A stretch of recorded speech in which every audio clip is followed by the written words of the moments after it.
सह्याद्री नागरी सहकारी पतसंस्था मर्यादित भिवंडी काल्हेर शाखेचे भव्य दिव्य उद्घाटन मोठ्या आनंदात पार पडले। यावेळी सह्याद्री पतसंस्थेच्या काल्हेर शाखेच्या उद्घाटनाप्रसंगी माजी सरचिटणीस भारतीय कामगार सेना कृष्णकांत कोंडलेकर, सहाय्यक निबंधक सहकारी संस्था भिवंडी बाळासाहेब पाटील व सह्याद्री पतसंस्थेचे संस्थापक विश्वासजी थळे यांच्या हस्ते मोठ्या आनंदात पार पडले असून यावेळी मोठ्या संख्येने संचालकांनी आपली उपस्थिती लावली। सह्याद्री नागरी सहकारी पतसंस्था मर्यादित भिवंडी नव्या शाखेचे उद्घाटन काल्हेर येथे मोठ्या आनंदात पार पडले व यावेळी मोठ्या संख्येने अनेक मान्यवरांनी उपस्थित राहून संस्थापक अध्यक्ष विश्वासजी थळे यांना शुभेच्छा देखील दिल्या। तर चला पाहूया यावेळी सह्याद्री नागरी सहकारी पतसंस्था मर्यादित भिवंडी या शाखेचे संस्थापक अध्यक्ष विश्वासजी थळे या कार्यक्रमासंदर्भात काय म्हणाले पाहूया।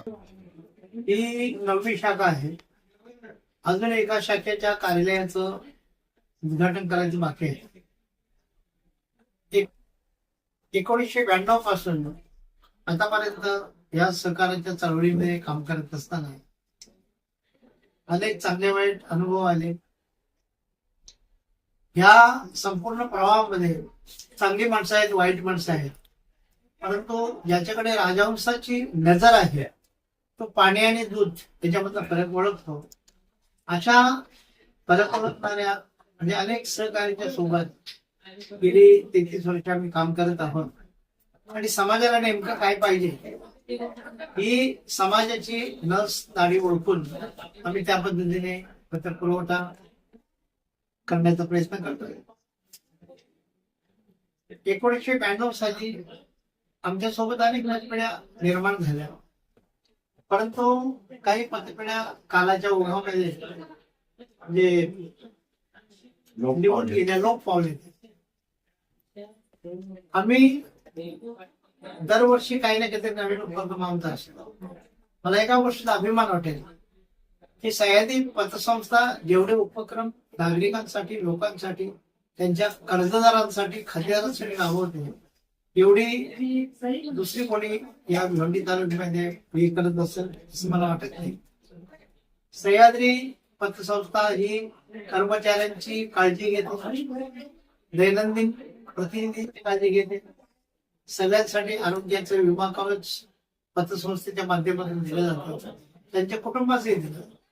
म्हणजे केवळ कर्मचारी आमच्याकडे काम करतो पण त्याच्यासाठी काही करणे असं नाही, तर त्याचं कुटुंब सुरक्षित असतं। उदाहरण समजा एक कर्मचारी आमच्याकडे काम करते, 5 माणसाचं 6 माणसाचं कुटुंब आहे, ते कुटुंब जर कुठे डिस्टर्ब झालं तर तो कर्मचारी पण डिस्टर्ब होऊ शकतो आणि म्हणून ते सगळे म्हणजे सुखरूप असले पाहिजेत असा आमचा मानस आहे। आणि त्याकरता म्हणजे जो खर्च होतो तो लाखोंच्या घरामध्ये असतो। आम्ही तो विचार करतो एवढे पैसे मी याच्यावर का संपवायचे। शेवटी इथं मिळालेला प्रत्येक पैसा हा लोकांच्या सहयोगातून मिळालेला असेल आणि त्याचा म्हणजे जे काही विनियोग आहे हा लोकांच्यासाठी झाला पाहिजे। आता एक साधारण पुढच्या आठवड्यात किंवा 15 वर्ष सह्याद्री प्रबोधन संस्था म्हणून एक अंगीकृत संघटना आपण करतोय की जेणेकरून त्याच्यामध्ये पूर्णपणे समाजसेवेचं काम असतं। त्याच्यामधून UPSC MPSC चे विद्यार्थी घडवले जातात, त्याच्यामधून तलाठी घडवले जातात, त्याच्यामधून ग्रामसेवक घडवले जाते, त्याच्यामधून तहसीलदार घडवले जातात, असा एक माणूस आहे। याचं कारण असं की आपण ज्या क्षेत्रामध्ये वावरतो त्या क्षेत्रामधला इतिहास बघितला असता असे अनेक माणसं या क्षेत्रातून गेल्यात, म्हणजे वसंतदादा असतील, शरद पवार असतील, यांनी ही माणसं घडवली आणि ती माणसं त्यांनी प्रशासनामध्ये ठेवलेली। आज ती प्रशासनामध्ये असलेली माणसं राजकीय अवस्था त्यांची म्हणजे जरी जे खराब झालेली असतील तरी ती माणसं त्यांच्यासाठी तिथे काम करतात। तर ही अशी माणसं एक नवीन पिढी निर्माण व्हावी असा मनाचा उद्देश आहे आणि ही पिढी निर्माण होताना आपण त्यांच्यासाठी काहीतरी सहकार्य करावं ही भावना म्हणजे पहिल्या दिवसापासून या सह्याद्री आणि सखी या 2 माध्यमातून अनेक कलावंत निर्माण झाले। मग गायक असतील, भजनी बुवा असतील, नाचणारी लोक असतील, वक्तृत्वामध्ये चांगलं काम करणारे लोक असतील आणि समाजातील तळागाळामध्ये जाऊन काम करणारे लोक असतील। ही नुसती बँकिंग व्यवस्था नाही तर हे येथील नागरिकांच्यासाठी सगळ्यांच्यासाठी सर्वांग सुंदर अशी व्यवस्था आहे. ही अजून पुढे आम्ही नेण्याचा प्रयत्न करू. माझे सहकारी प्रमोद पाटील इथं बसलेले आहेत. खरं म्हणजे आता जे काही 7-8 वर्ष मी अध्यक्ष आहे सह्याद्री पतपेढीचा, त्यांचा म्हणजे त्यांची हे होती, पण ते पण माझ्या हाताखाली शिकलेले आहेत. त्यामुळे त्यांनी माझा चेंडू असा टोलवला की मी सिक्सरच मारला. या दिवशी अध्यक्षाच्या याच्यावर त्यांचं नाव मी भरून पाठवायचं, निवडणूक तर गेल्या 33 वर्षांमध्ये मी निवडून झाली, पण अध्यक्ष प्रमोद मारुती पाटील हे मी मनामध्ये ठरवलं. मी किंबहुना तसा फॉर्म पण मी भरलेला होता, परंतु त्यावेळेला निवृत्त होणारा माणूस जसं म्हणजे भाषण करतो तसं त्यांनी ते भाषण करून करून करून पण सांगितलं की आता संस्थेला 25 वर्ष झालेली आहेत आणि रौप्य महोत्सवामधलं सगळे जे काही काम करत आहे ते साहेब तुम्ही केलं पाहिजे. आणि ते माझ्या गळ्यामध्ये त्यांनी बांधलं, ते अजून परत आहे. याच्या पुढं आता माझ्या वयाचा किंवा माझ्या शारीरिक गोष्टींचा विचार करता ही जबाबदारी पुढच्या याच्यामुळे यांनी स्वीकारावी अशी माझी भावना आहे. सगळ्या ठिकाणी म्हणजे अध्यक्ष उपाध्यक्ष होण्यासाठी स्पर्धा असते, संचालकांच्या नातेवाईकांच्याकडून दबाव असतो, पण सह्याद्री पतसंस्था आणि सखी पतसंस्था या 2 संस्था अशा आहेत की जिथं धरून सांगावं लागते बा तू अध्यक्ष. म्हणजे इथं स्पर्धा कामाची आहे, स्पर्धा पदाची नाही.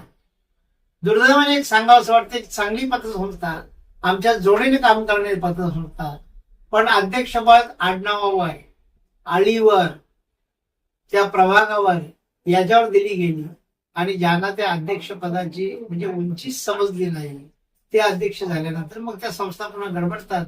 तर असं सहकारामध्ये होऊ नये. जो सहकारामध्ये काम करणारा माणूस आहे त्याला संधी दिल्यानंतर त्यांनी सहकाराचंच काम केलं पाहिजे. सहकाराच्या व्यतिरिक्त राजकारण आणता कामा नये. मी पक्का राजकारणी आहे, मी पक्का हिंदुत्ववादी आहे, पण या संस्थेमध्ये ते येऊन दिलं नाही. या संस्थेने हिंदूंसाठी काम केलं, मुसलमानांसाठी काम केलं, ख्रिश्चनांसाठी केलं, आदिवासींच्यासाठी केलं, सगळ्यांच्यासाठी केलं. हे काम संस्थेने केलं कारण आम्ही तिथं राजकारण आणलं नाही. राजकारण आम्ही आमच्या जागेवर करत राहिलो आणि राजकारणाला सुद्धा पूरक अशी परिस्थिती या संस्थेने निर्माण केलेली आहे. ती चांगल्या पद्धतीने राजकारणामध्ये काम करतो आम्ही. आजच्या दिवशी मला वाटतं एवढंच बोललं तर पोहोचतो. आमच्या समोर एकच फक्त उद्देश आहे, जो कर्जदार असेल त्याच्याकडे पहिला गुण म्हणजे प्रामाणिकपणा असावा. दिलेलं कर्ज फेडण्याची त्याची दानत असावी. दान आम्ही देतो, त्याच्याकडे दानत नसेल तर मग ते फेल होतं. अनेक माणसं आम्ही म्हणजे उचलण्याचे प्रयत्न केले, ज्यांना एकदा नाही, दोनदा नाही, 3-3 वेळा आम्ही दिले, प्रयत्न केले, पण मुळात ज्यांचा स्वभाव नाही अशी माणसं आमच्या प्रवाहापासून दूर झाली. जी दूर झाली नाहीत त्यांना आम्ही दूर करणार. बरोबर. दुसरी गोष्ट, या संस्थेमध्ये मी एक दिवशी असं बसलो होतो आम्ही सगळेजण आणि ठेवीनामा काढले होता. 31 मार्चला फक्त 28 दिवस बाकी होता. मी मॅनेजरला विचारते, मॅनेजर सुभाष पाटील होते, त्याने विचारला आपल्याकडं म्हणजे किती खातेदार आहे? तो 3200 खातेदार आहे. एक मिळवलं, एक काम करा, प्रत्येक खातेदाराकडनं 1000 रुपये डिपॉझिट घ्या आणि 3200 खातेदारांच्याकडनं 3,20,00,000 रुपये डिपॉझिट होईल. आणि ह्या सगळ्या माझ्या कर्मचाऱ्यांनी, संचालकांनी सुरुवात केली. 28 दिवस लागले नाही तर 3.5 कोटीच्या ठेवी जमल्या आमच्याकडे. म्हणजे जेव्हा आम्ही पब्लिक मध्ये उतरतो तेव्हा पब्लिक आमच्याकडे विश्वासाने आम्हाला पैसे देते. हे अशा अनेक माणसं आहेत की जी दृश्य आहेत, अदृश्य आहेत, पण ती सह्याद्रीच्या नावासाठी पैसे ठेवतात. आणि ह्या सगळ्या लोकांच्या म्हणजे आधारावर संस्था उभी आहे. आणि संस्था ही निव्वळ कर्मचाऱ्यांच्या, संचालकांच्या, ठेवीदारांच्या किंवा कर्जदारांच्या याच्यात चालत नाही. संस्थेने स्वतःबद्दलचा विश्वास निर्माण केला पाहिजे. तो जर विश्वास संस्था निर्माण करू शकते संस्था, त्या संस्थेला कुठेही मरण नसते. ओके.